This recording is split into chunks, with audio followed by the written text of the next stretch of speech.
Get Out is about an interracial couple who go to the girlfriend's parents' house for a weekend filled with games, guests, and auctions. But something strange is going on there, and Chris may have gotten out sooner if his Windows phone didn't suck.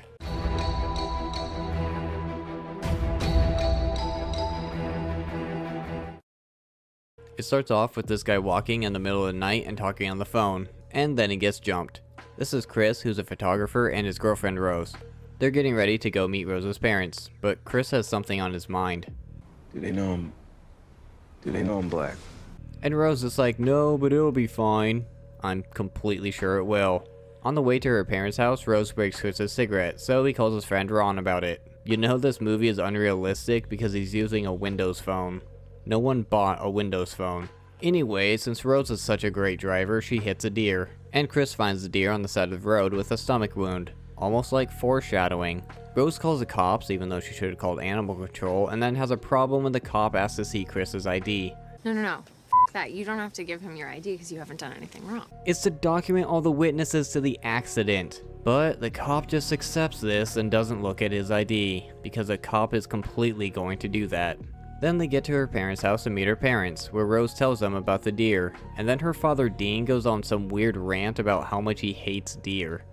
I don't even understand that. I'm just saying. I don't either. What the hell? Dean is giving Chris a boring house tour and tells him about his dad who almost got into the Olympics for running but lost out by one spot. And the kitchen. My mother loved her kitchen, so we keep a piece of her in here. Oh really? What piece, I wonder? Then we find out Rose's mom Missy is a therapist who specializes in hypnosis, because that's not going to be used later. And there's some kind of party that just so happens to be the same weekend Rose brought Chris over.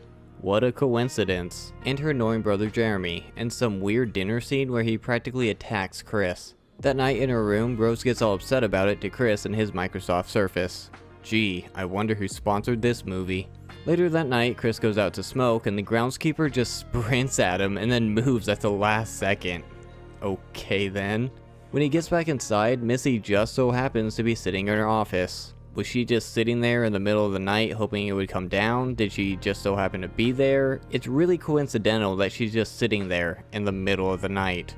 Anyway, he sits down with her in her tea stirring, and she gets him to tell her about how his mom died in a hit and run, and he was watching TV at the time and didn't do anything.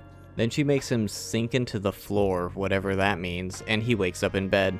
That morning, he's taking pictures outside and sees the nanny acting weird and talks to the groundskeeper in his creepy smile. Chris decides to talk with Rose about her mom hypnotizing him and about the groundskeeper, and she gets upset that her mom hypnotizes him, but then she just jokes around about the groundskeeper being creepy. Oh good, the party's starting. Time for Chris to meet a bunch of strangers and get asked a bunch of weird personal questions. You ever play golf? So Chris, let's see your form.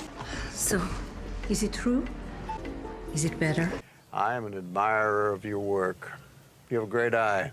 I'm starting to think something else is going on. Chris sees another black person at the party, so he goes to talk with him, but he's also acting weird. So he goes and talks with the blind art dealer. Well, that's ironic. Eventually he gets tired of all this crap, so he goes upstairs and finds his Windows phone is dead because it got pulled off the charger, even though it was more than half charged when he put it on the charger that morning and hasn't touched it since. Are they trying to make Windows phones look like they suck? So he charges it and calls Rob about it. After the call, the housekeeper Georgina comes in to apologize and acts extra weird about it. If there's too many white people, I get nervous, you know. Oh, no. No.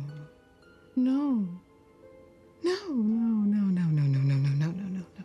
See what I mean? Why has this guy not left yet? He needs to get the hell out.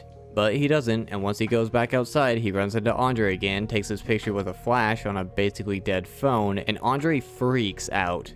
No! Yo, chill, man. Chill, man. See? He needs to listen to him. But he doesn't, and talks with Rose instead, while everyone else has some weird auction. Gee, I wonder what they're bidding on. Oh, would you look at that, and the blind guy won. After talking for apparently hours since it's night now, Rose agrees to go home with him. But first, they have to go back to the house to get their things, because that's not a trap in every horror movie ever. Before they go, Chris texts a picture he took with his awesome Windows phone to Rod, and Rod calls him and tells him that's some guy they know, and since I guess Windows phones suck, Chris's phone just happens to die, even though his battery was full like 2 minutes ago. So Chris just continues packing and notices Rose's closet door is open. He decides to start snooping into her mysterious red box and finds a bunch of pictures of her with different black guys, and Georgina. Then Rose shows up with her bags like they're ready to go. Have you got the keys? Yeah, they are in here somewhere. It's just a matter of finding them. Her vehicle is a push-button start. Just grab the bag and go. If the keys are in the bag, the vehicle will unlock. But he just stands there like an idiot and lets her take the bag. Once they finally get downstairs, Rose's family slowly surrounds them and her dad starts talking about fire or something while Chris yells at Rose to get the keys. You know I can't give you the keys, right, babe? Wow. Who saw that coming? Everyone. Literally everyone who was paying attention. Then Missy taps her teacup and sends Chris back to the sunken place. Back at Chris's place, Rod is waiting for him to get home and decides to look up Andre and finds that he's been missing for several months. Back at Psycho Manor, Chris wakes up tied to a chair in front of a deer head. You know, those things Dean hates so much. And the world's oldest TV that turns on by itself and plays some infomercial about how Rose's family found a way to transfer their consciousness to another body somehow. I don't know. Then more tea stirring and Chris passes out.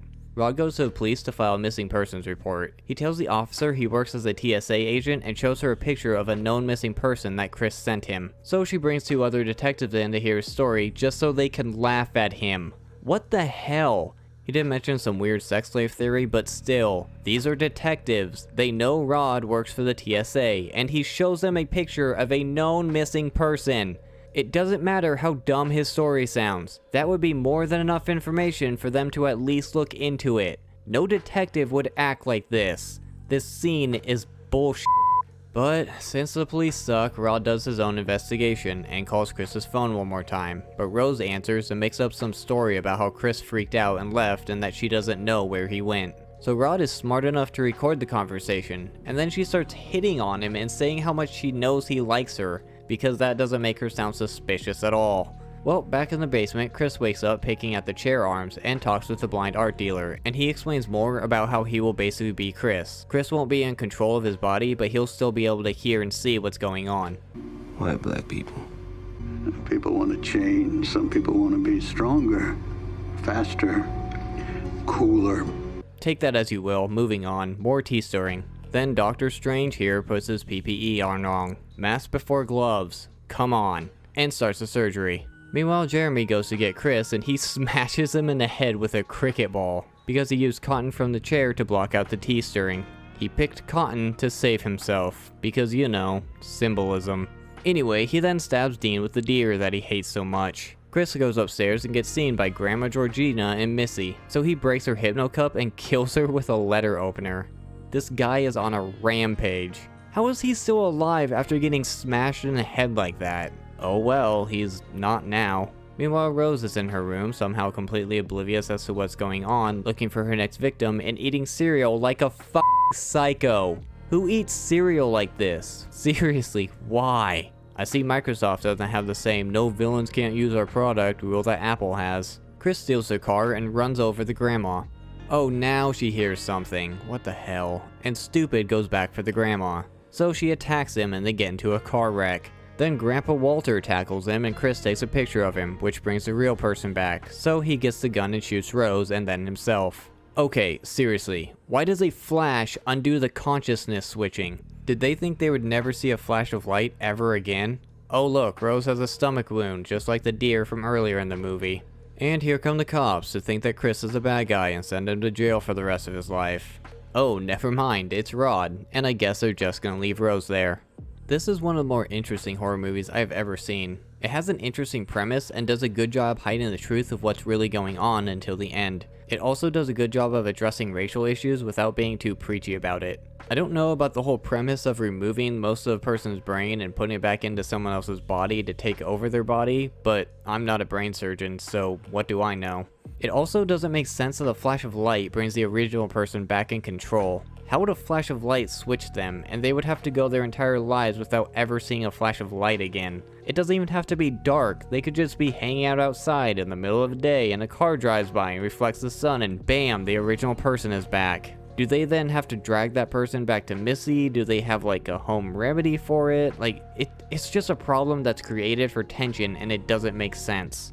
The acting is fantastic in this. Daniel Kaluuya is awesome as Chris. He does a great job showing the range of emotions as things get stranger throughout the movie, and he is fantastic in the hypnosis scene too. I can really see why he was nominated for an Oscar. Allison Williams does a great job as Rose. She makes it believable that Rose really does love Chris through most of the movie, and then she can sell the psychopath that Rose really is. Betty Gabriel is great as Georgina. She can be really creepy with her mannerisms and talking in a strange way, and show that there is something wrong with the character. I find it funny that Microsoft paid them to use their phones and tablets, but they inadvertently made the Windows Phone look terrible. The tablet works fine, but the phone's battery consistently dies at the most inconvenient times, and if you pay attention to the battery life, it makes it seem like it dies in just a couple of hours. I think I have a theory that the Windows Phone failed because of this movie. Just goes to show, if you're gonna go to a remote place in the middle of nowhere, don't bring a phone, that sucks. Don't forget to do the YouTube stuff, and thanks for watching.